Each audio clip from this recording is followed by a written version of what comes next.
Saludos amigos, bienvenidos una vez más a su programa Geopolítica al Día, en este cierre de temporada número 5, temporada que nos deja muy buen sabor de boca. Los temas, la forma, las noticias, lo que se dice, ha generado ciertos comentarios, ¿no? Y eso es bueno, eso es muy bueno cuando este tipo de programas comienza a generar en unos puntos más investigación, más análisis, más control también. Y así, bueno, esta última semana muchísimas noticias han llegado desde todos los puntos calientes. Recordemos que, bueno, desde el principio de este programa habíamos dicho que hay puntos calientes en el mundo, los cuales estaban para el momento. La guerra Ucrania-Rusia era uno, Medio Oriente, que siempre es un punto caliente, era otro, Venezuela, un punto por naturaleza caliente, era el otro. El año pasado, después de julio, el Caribe fue un punto caliente, aunque vuelve a ser esta semana un punto caliente con el avance de algunos portaaviones ya en el Caribe.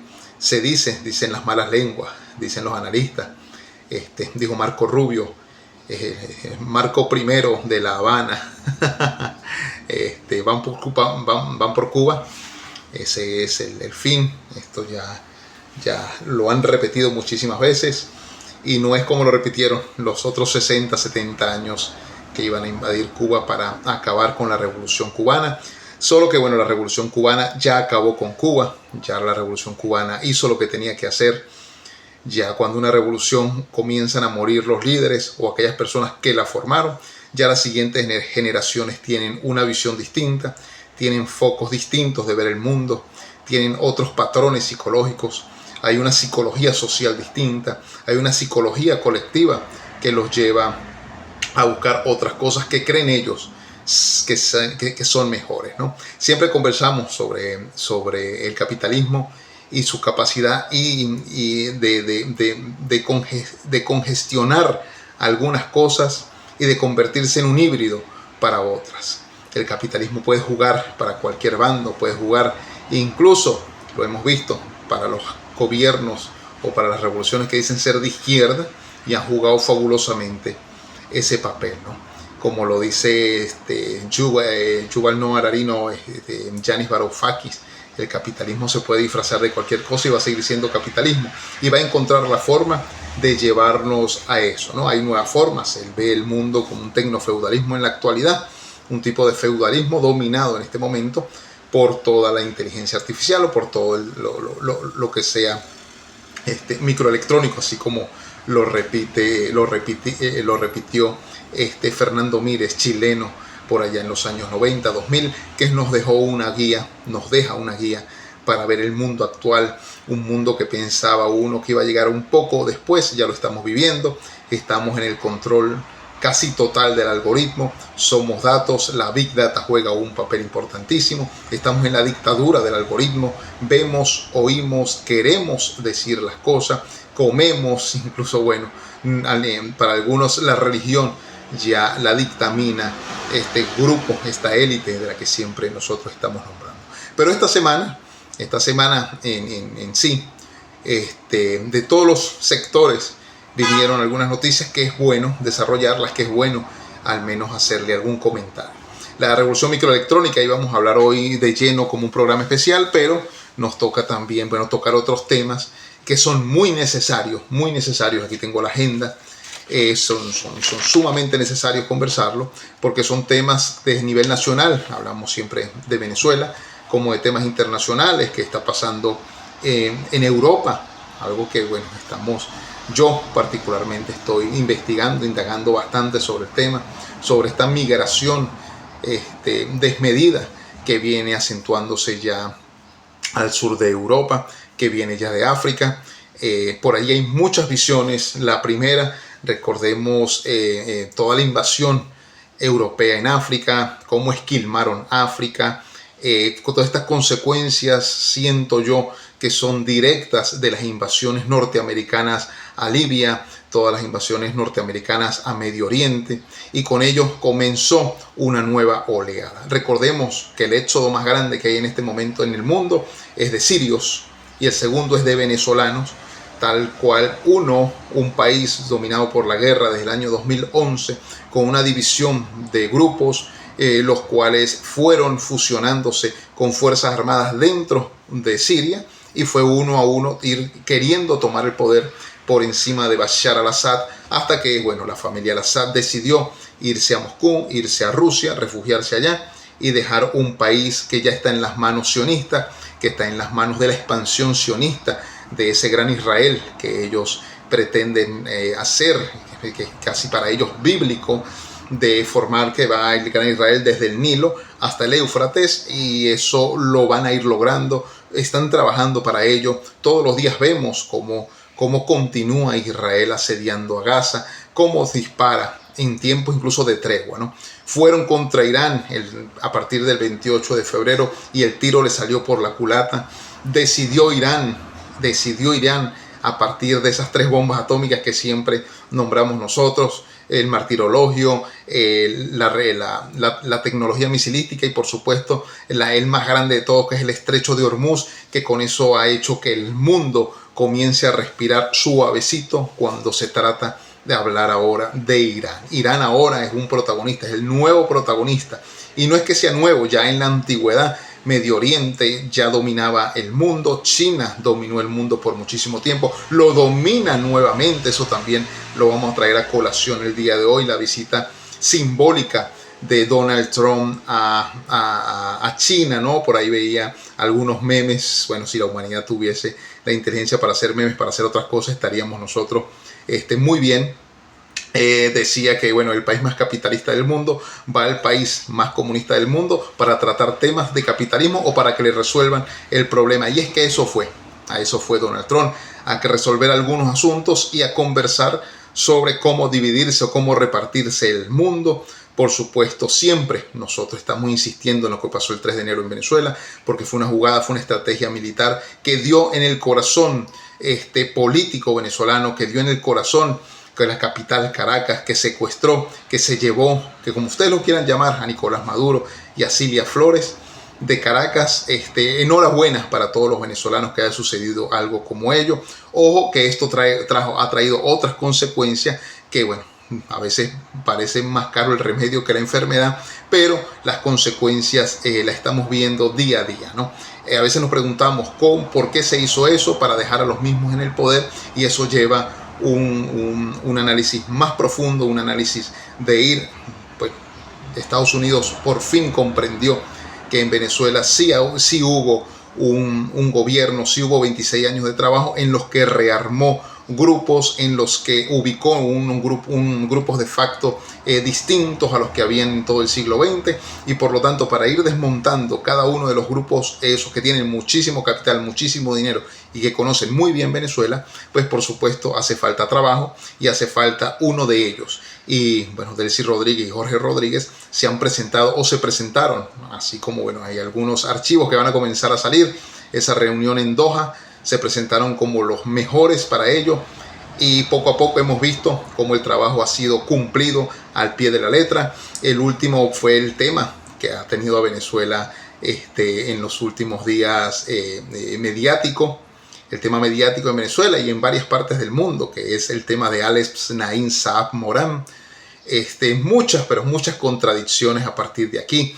Yo este tema lo trabajé desde el mismo día que Alex Naim Saab cayó preso en Cabo Verde, que lo detuvieron, lo llevaron a Estados Unidos y después intercambiaron 10 estadounidenses por Alex Naim Saab.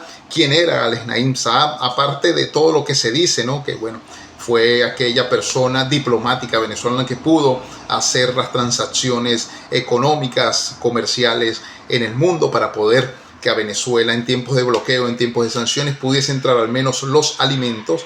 También hay temas de salud, hay temas de equipos, hay muchísimos temas y hay muchas cosas que se esconden detrás de las figuras de Alex Naim Saab, quien, bueno, se cuentan, me faltan dedos en estas dos manos para contar las propiedades de lujo que tiene el hombre en el exterior, desde Colombia, pasando por Venezuela, hasta ir hasta Dubái, París, Milán, diferentes partes del mundo, lo que le hacía a él pues ser visto como una figura dentro del chavismo, de ese chavismo que lo defendió a capa y espada, de ese chavismo que se gastó muchísimo de nuestro dinero para defensa en los Estados Unidos, y al final lo entregaron en diciembre del año 2023 Pero siempre yo mantuve una teoría que ahorita está saliendo a la luz pública. Incluso Ramón Grosfoguel, en uno de sus penúltimos programas, una entrevista bastante buena que dura más de 2 horas, aclara un poco esto, porque se le acusa a Alex Naim Saab de ser un agente de la DEA. Yo siento que sí. Yo he venido trabajando estos temas en diferentes novelas. Ustedes, a los que me siguen, mis amigos, las han leído. Y el tema de Alex Naim Saab siempre fue un tema que a mí me llamó mucho la atención, porque era muy necesario. Recordemos que era uno de los testaferros, o era el testaferro más grande que tenía Nicolás Maduro en Venezuela, en el mundo, y con ello pues se iba a gastar cualquier tipo de dinero con tal que le devolviese esto, ¿no? La DEA aprovecha y lo entrega a Estados Unidos para seguir dando información sobre Venezuela, sobre Nicolás Maduro y sus andanzas, ¿no? Esto es, ojo, una teoría que se mantiene allí a la luz pública, ¿no? Y cómo durante la semana lo negaron, todos lo negaron. No es venezolano y tenía la cédula falsa. O sea, no pudieron encontrar algo más fidedigno, algo que no diera tanta risa, que no generara tantos memes, sino dijeron eso, no es venezolano. Y si no era venezolano, nos preguntábamos todos por qué era diplomático, por qué tenía pasaporte diplomático, por qué tenía nacionalidad venezolana y por qué votaba en nuestras elecciones. Si no tenía cédula, ¿no? Si la cédula era falsa. El Saime se lavó las manos, se lavó la mano Cancillería, se lavó la mano la presidenta, se lavó la mano Diosdado Cabello en el programa. Todo el mundo se lavó las manos aquí con Alex Naim Saab. Es un tema que pica y se extiende. Era ministro de Industria entre el 23 y el 25. Ya en el 2026 fue uno de las primeras cabezas que rodó con Delcy Rodríguez, que bueno, va entregando una fichita cada 15 días y todos tienen que estar pendientes. Este es el juego del calamar. No saben a quién le va a tocar esta semana, ¿no? Todo el mundo está así mirando, porque todos como tienen rabo de paja, pues cualquiera puede caer o ser el siguiente. Con el tema de Alex Naim Saab hay que tener muchísimas cosas a favor del hombre, que el hombre pasa de ser un perseguido, un secuestrado, como lo llamaron en algún momento en Venezuela, a ser el testigo estrella para terminar de hundir a Nicolás Maduro y a Cilia Flores. Quizás lo que ha dicho el Pollo Carvajal, o lo que han dicho los demás acerca del cartel de los soles, acerca de otras cosas que se han mantenido, del narcoestado que se había formado en Venezuela, pues no es suficiente para condenarlo dentro de los Estados Unidos y necesitan algo más para llevar a cabo el juicio. Qué mejor que Alex Naim Saab, agente de la DEA, el cual pusieron a trabajar en Venezuela por un tiempo y ahora lo rescatan, porque es un rescate que hacen con Alex Naim Saab para llevarlo nuevamente a Estados Unidos y lo empiezan a imputar. Se dice que con $2.000 millones, nada más y nada menos, $2.000 millones, pero por ahí pasa, ¿no? Por ahí pasa. Yo le pondría un poquito más de ceros. Yo llevaría eso a unos $200.000 millones que han lavado Alex Naim Saab desde su llegada en los años 2000 a Venezuela, incluso con Hugo Chávez estando ahí. Alex Naim Saab ha sido comerciante colombiano en Venezuela y luego montado en el paquete, bueno, en la tarama de corrupción que es el gobierno venezolano, que ha sido el chavismo en Venezuela. Lamentablemente, bueno, por aquellos que aunque lo ven, pues son incapaces de decirlo, y los que se han atrevido a decirlo, pues están fuera del país, están exiliados, están perseguidos, o simplemente están ahí dentro de Venezuela detenidos, ¿no? Temas como ese, temas como el Tarek William Saab, el de Tarek Aizami, la novela de la semana pasada. Todos estos temas están saliendo, nos estamos enterando por ellos de tantas cosas, ¿no? Es que son capaces de cualquier cuando todo poder es oligarquía, son capaces de todo para mantenerse en el poder. Y el caso de Alex Saab es ese. Si es un agente de la DEA, pues por supuesto fue rescatado, tiene información fidedigna, hay documentos, ojo, Ramón Grosfoguel los expone, los habla, que hay documentación, hay una investigación donde se tienen firmas y algunos convenios que hizo Alex Naim Saab para regresar a Venezuela en el año 2023. Quizá, bueno, entregó todo lo que le tenía como testaferro Nicolás Maduro, como testaferro de la familia, porque del nepotismo que había ahí, porque, bueno, tenían todos los cargos más grandes de Venezuela para ellos y no pudieron resolver ni siquiera un solo problema en Venezuela, ni siquiera lo de la energía eléctrica pudieron resolver. Y con ello, pues, piensan seguir quedándose en el poder. Yo espero que, bueno, que haya una conciencia internacional, que dudo mucho, ¿no? Yo dudo mucho de la comunidad internacional porque nunca quiso intervenir en Venezuela, no más para ese concierto que se hizo por allá en febrero del 2019, creo que fue, en lo que se robaron 3.000 millones de dólares con la gente de Juan Guaidó y toda esta gente que ahora es libre en Venezuela y que comienza a hacer también política en Venezuela.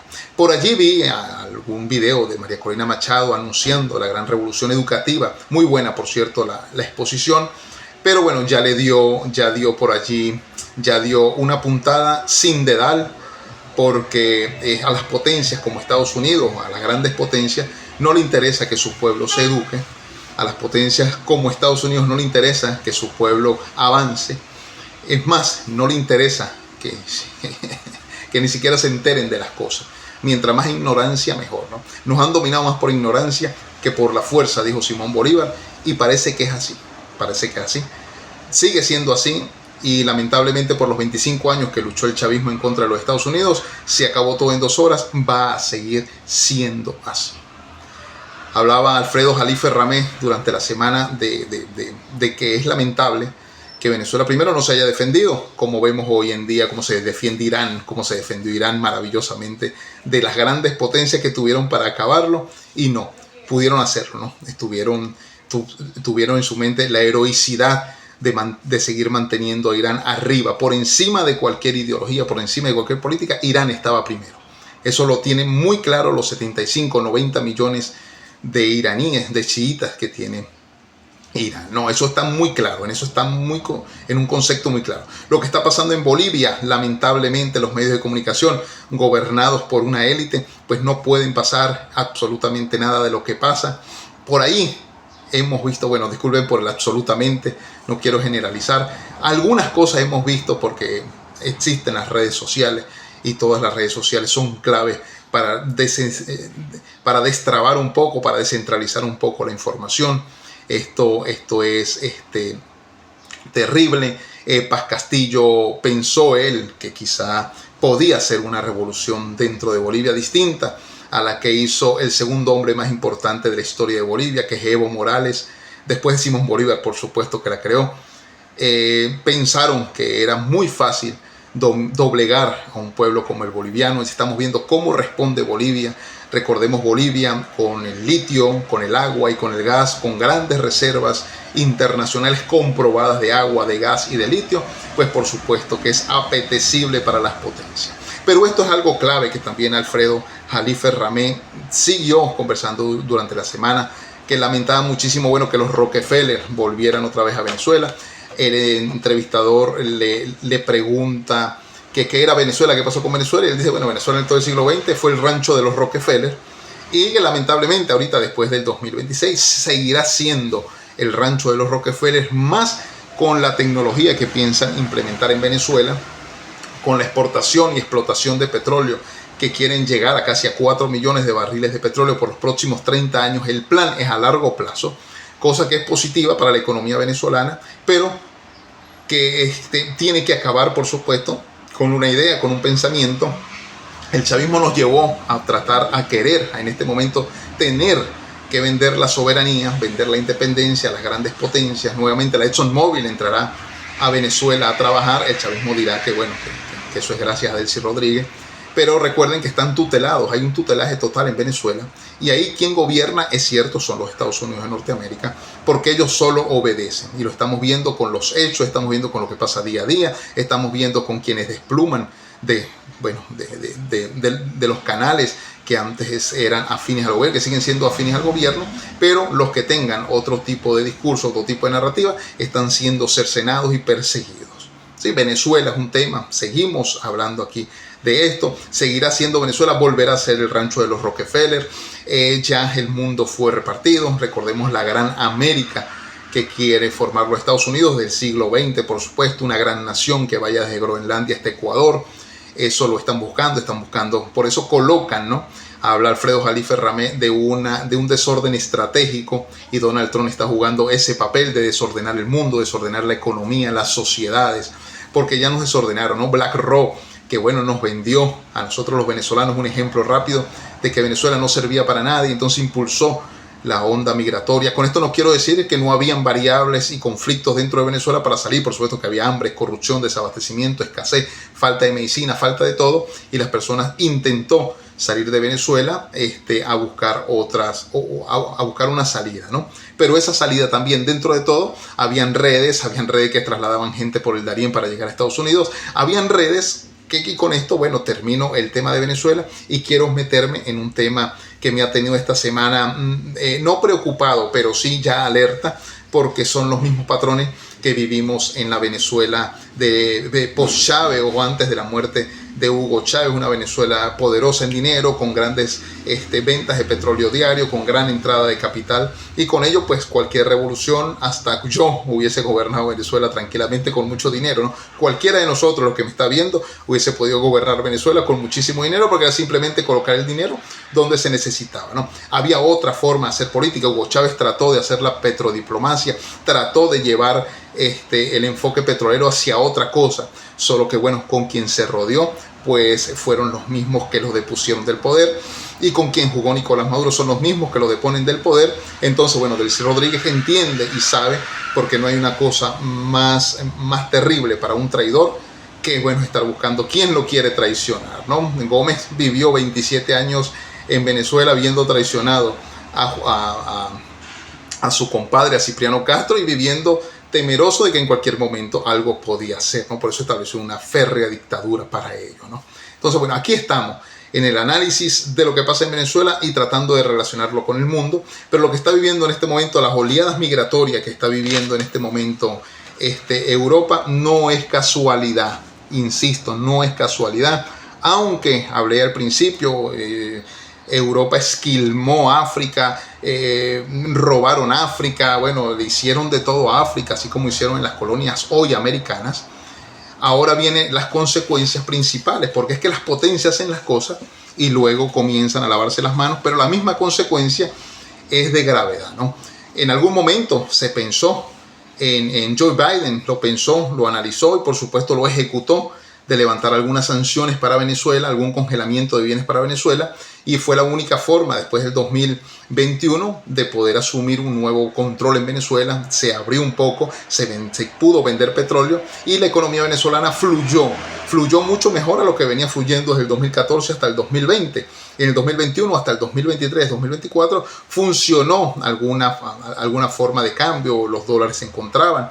Luego, bueno, estamos en este momento en una franja muy terrible en Venezuela. Pero en Europa viene pasando algo muy parecido, no quiero decir que sea igual, solo que bueno, esta migración que viene ya de África, no hay control de frontera, España se crea la regularización masiva, cosa que atrae también a migrar hacia España para tratar de buscar algún papel para quedarse, ¿no? Pero esto es así, las invasiones, las guerras civiles dentro de África, pues hacen que su población tenga que emigrar. Pero dentro de eso también se ejecutan lo que nosotros, bueno, siempre estamos conversando, las conspiraciones de las redes, estas grandes redes que comienzan a distribuir las personas en puntos europeos de gran relevancia para empezar a hacer una forma de desorden. Recuerda que estamos en el desorden estratégico para la implantación del nuevo orden mundial, la élite gobernando al 100% al mundo. Y para gobernar el mundo, ya le dije una opción, los Estados Unidos quieren crear la Gran América que va de Groenlandia a Ecuador. La Unión Europea quiere que otros países que no son parte de la Unión Europea ingresen y poder desde allí tratar de controlar. Hay otro grupo, por supuesto, que juega para esto. Se habla mucho de que en el Darién, se habla mucho del cartel de los soles, que cómo promocionaba a este grupo el Tren de Aragua para poder controlar, igual que en México, controlar todas las zonas fronterizas para ir ingresando personas al país, ¿no? En Estados Unidos pasó, vimos cómo las oleadas de sudamericanos, más que todo venezolanos, colombianos, iban entrando en masividad hacia los Estados Unidos de Norteamérica, cómo se ejecutan leyes, como fue el parole humanitario, se ejecutan leyes para poder que se queden y desde allí, desde adentro, empezar a hacer una especie de movimientos sociales que traigan caos. Esto funciona así porque las élites funcionan así. Aquí hay que pensar cómo funcionan las élites. Piensan mal y acertarán. Siento que lo mismo está pasando en Europa en este momento, cuando vemos los medios de comunicación un poco cegados o un poco, bueno, quizás no pueden dar la información como tal, pero cuando observamos algunos datos de las redes sociales, y las redes sociales son en este momento el espectro comunicacional por excelencia, las redes sociales como tal, estamos observando que hay ciudades como Marsella, Roma, Nápoles, Madrid, Barcelona y Bruselas, y para ustedes contar otras ciudades, pero logro conectar aquí algo muy importante, porque se están presentando en estas ciudades un patrón repetitivo. Delincuencia organizada. En Barcelona han habido suicidios, han habido asesinatos esta semana, en los robos en los trenes. En Madrid se está observando esto. En Bruselas, solamente la capital de Europa, está sucediendo esto. No hay un control de fronteras. En Italia, sobre todo en Nápoles, Marsella, parecen mercados lo que se está funcionando aquí. Obviamente una cosa es la necesidad migratoria, las guerras que se luchan en África, pues el hambre los lleva a tomar este tipo de decisiones, de pagar, porque las redes que sacan personas por el Mediterráneo también cobran muy caro. La pregunta es ¿quién paga esas redes? ¿Quién paga esa navegación? Detrás de eso tiene que haber seguramente una investigación, porque las redes están penetrando la estricticidad que tenía las estructuras principales europeas. Las leyes comienzan a ser un poco más flexibles con respecto a la migración aquí en España, digámoslo así, porque hay una migración sudamericana también bastante amplia. Se espera regularizar al menos 400.000 personas de aquí al 30 de junio. Y regularizarlas, ya hemos hablado el porqué o el trasfondo de la regularización.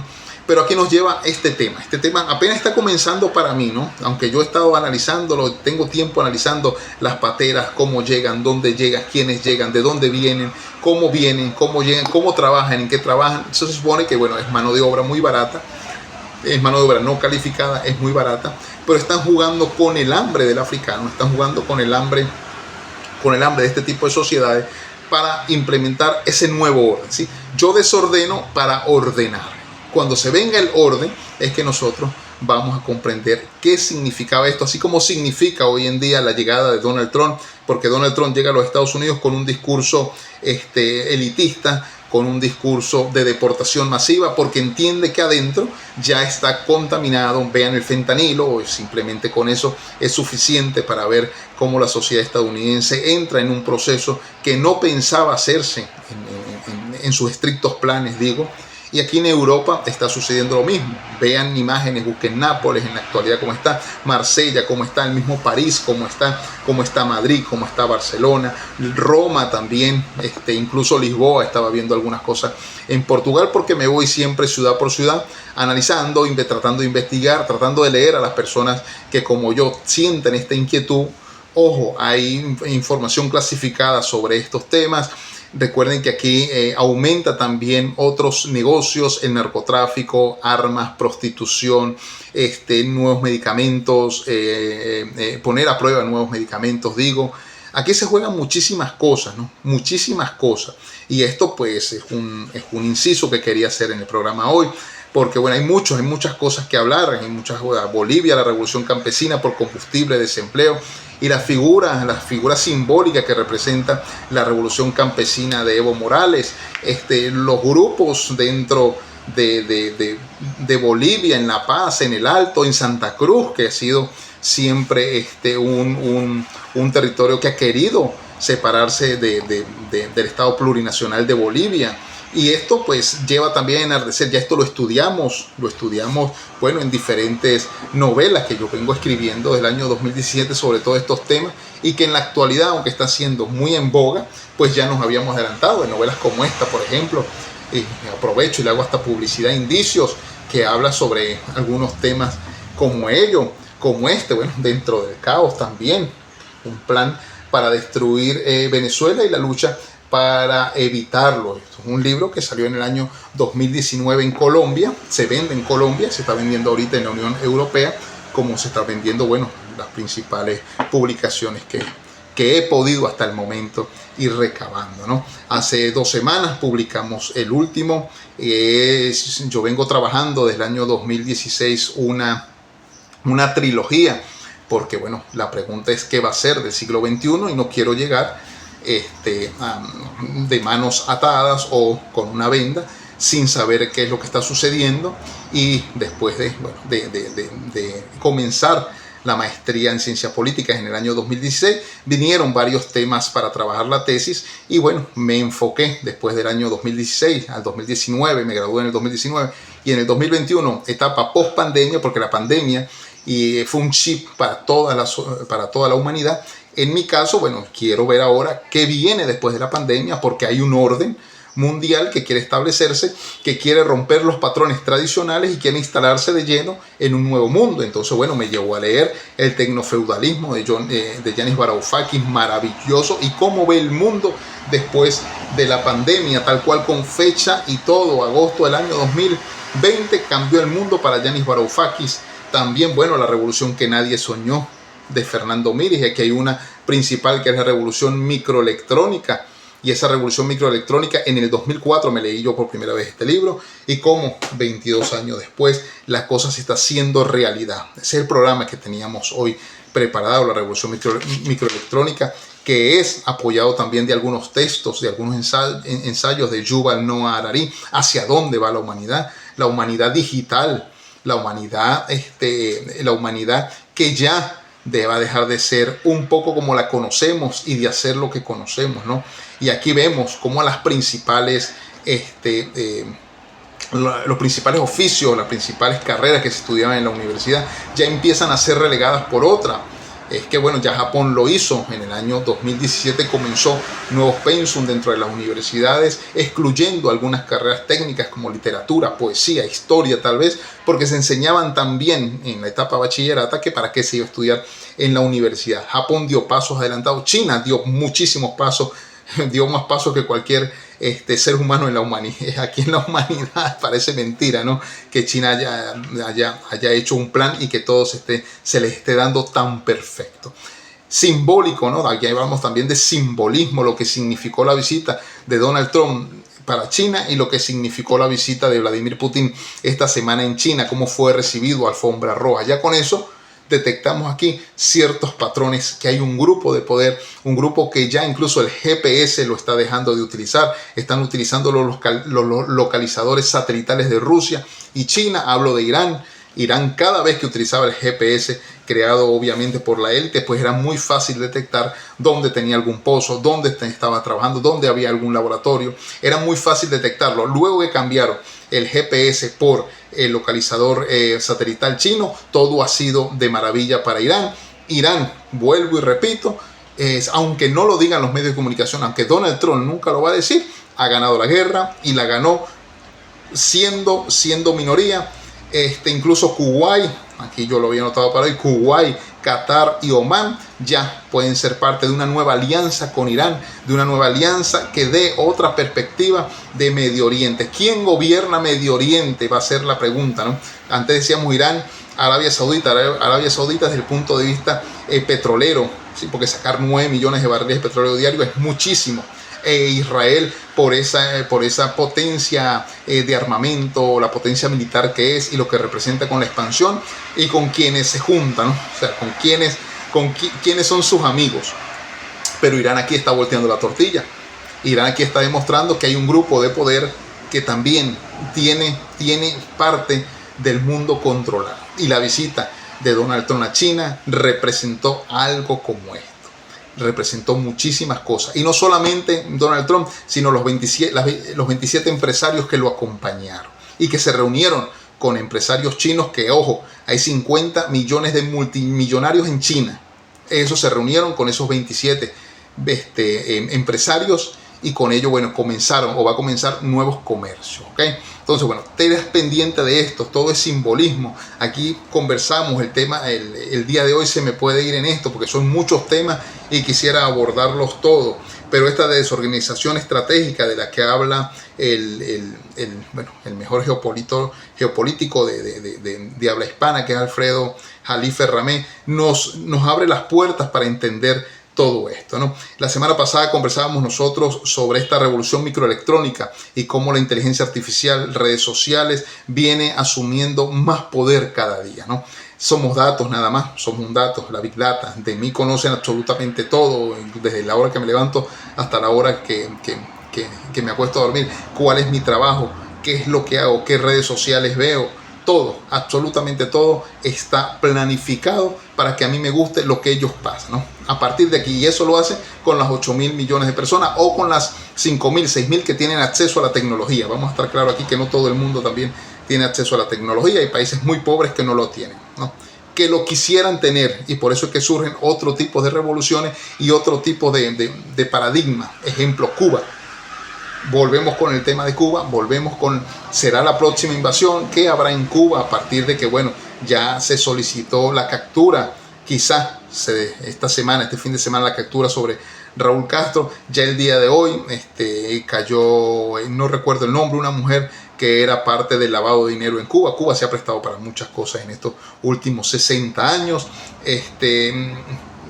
Decimos lo que tenemos que decir, aquí no podemos callarnos, porque mucho fue el silencio que hubo en Venezuela cuando las cosas se nos decían y otros miraban a los lados, otros se ponían una venda, y hoy que todo el mundo quiere hablar, entonces nos estábamos enterando día a día de muchísimas cosas, ¿no? Este libro también está aquí en venta en Europa.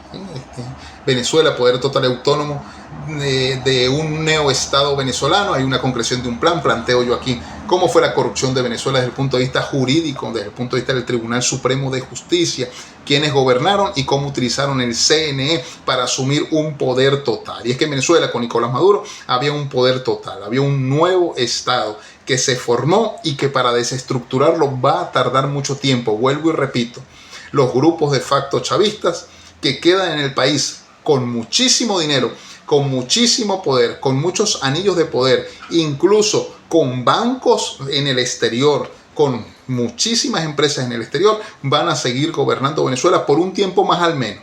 Así que ojo, con el que entre en Venezuela tiene que negociar, a juro, con este grupo, porque este grupo es el que estamos viendo los medios de producción en este momento. Ojo, que Estados Unidos lo entendió, se sentó en una mesa y hubo negociaciones. Y en esas negociaciones ya hemos visto los resultados después del 3 de enero, con la casa, con la presión, con el aprisionamiento de otras personas, incluso con la salida de los presos políticos que estuvo negociado esto aquí, con lo que está pasando con algunos comunicadores como Mario Silva, por ejemplo, que era un símbolo del chavismo, un símbolo radical del chavismo, un símbolo grosero del chavismo en contra de la oposición o en contra de la sociedad venezolana. Ya se le quitó hasta la pensión, dijo en estos días que tenía 3 meses sin cobrar pensión. Es difícil en Venezuela vivir con pensión, ya lo debe saber Mario Silva. Bueno, así viven más de 3 millones de abuelitos que viven solamente con la pensión, y muchos han muerto de hambre y por falta de medicina. También tienen que vivir la realidad, por supuesto que sí, ¿no? Esto es necesario que vivan la realidad. Todo esto, bueno, nos ha llevado a nosotros a querer hacer un segundo programa especial por tiempo, digo yo, por falta de tiempo, porque, bueno, no nos permite quizá, bueno, el tiempo para enfocar tantos temas. Quedan temas por hablar, nos queda todavía hablar de Yuval Noah Harari y lo que se espera, cuáles son las principales carreras universitarias que van a seguir, qué va a pasar con los médicos, qué va a pasar con los abogados, con la creación de Alex, que lo sabe absolutamente todo y de cualquier país del mundo. ¿Qué va a pasar con los diseñadores gráficos cuando ChatGPT se le pide que haga algo y lo hace muchísimo mejor y muchísimo más rápido? ¿Qué va a pasar con los ingenieros? ¿Qué va a pasar con los informáticos? ¿Qué va a pasar con los analistas? ¿Qué va a pasar con los medios de comunicación? ¿Qué va a pasar incluso con los actores de películas cuando todo esto lo está haciendo? Bueno, estas son respuestas que se van a dar porque nos quieren llevar al hogar, nos quieren llevar al encierro, nos quieren llevar incluso al no trabajar. ¿Por qué? Bueno, porque ya lo que antes conocimos, bueno, ya eso lo conoció alguna generación, 2, 3 generaciones que todavía quedan vivas, que conocimos qué pasó en el siglo XX, pero las nuevas generaciones no, las nuevas generaciones nacieron y van a morir con la inteligencia artificial, lo van a conocer y eso es lo único que van a tener para ellos vivir. Entonces, queda pendiente esos temas, queda pendiente algún tema de simbolismo entre Rusia y China, la amenaza de Rusia, ojo con esto, se encienden las alarmas también. Hay una amenaza aquí de Rusia directamente a Alemania, Reino Unido y a Francia con respecto a los drones que han dado a Zelensky para seguir los ataques de Ucrania a Rusia. Sigo con la preocupación, con la alerta de la migración africana en Europa. Una cosa es la regularización masiva, otra cosa es el control fronterizo y otra cosa muy distinta es lo que está pasando. No estoy en contra, ojo, que no se diga que estoy en contra. Yo soy un migrante aquí en España, por supuesto, todos tenemos también derecho. Entonces, bueno, pero la migración es parte, ¿no? Vean muchísimo que está funcionando BlackRock con bancos, con migraciones, con armas, con guerra, para desequilibrar. Y bueno, también vamos a subir un video esta próxima semana de la presentación del último ensayo del que les comentaba antes, con el planteamiento que hice en el año 2021 de hacer una estructura que me diera a mí algunas respuestas de para dónde iba el siglo XXI, y el primero salió en febrero, cuál es el futuro del petróleo, el poder postfósil en este siglo XXI. Luego salió este segundo que bueno, está a color, está maravilloso, con datos, con enclaves, con citas. Se nos está agotando el agua. ¿Cuál es el futuro del agua? Crisis, poder y reconfiguración geopolítica del siglo XXI. Este está nuevecito. Salió hace 2 semanas. Se está vendiendo aquí en Europa. En Amazon lo pueden conseguir, en Mercado Libre lo pueden conseguir, en Bookmundo lo pueden conseguir, en FNAC lo pueden conseguir. Ya lo están comprando en diferentes países. Está en Alemania, está en Francia, está en Gran Bretaña, está en Dinamarca, está aquí en España, está aquí en Italia, está cerca aquí en Portugal.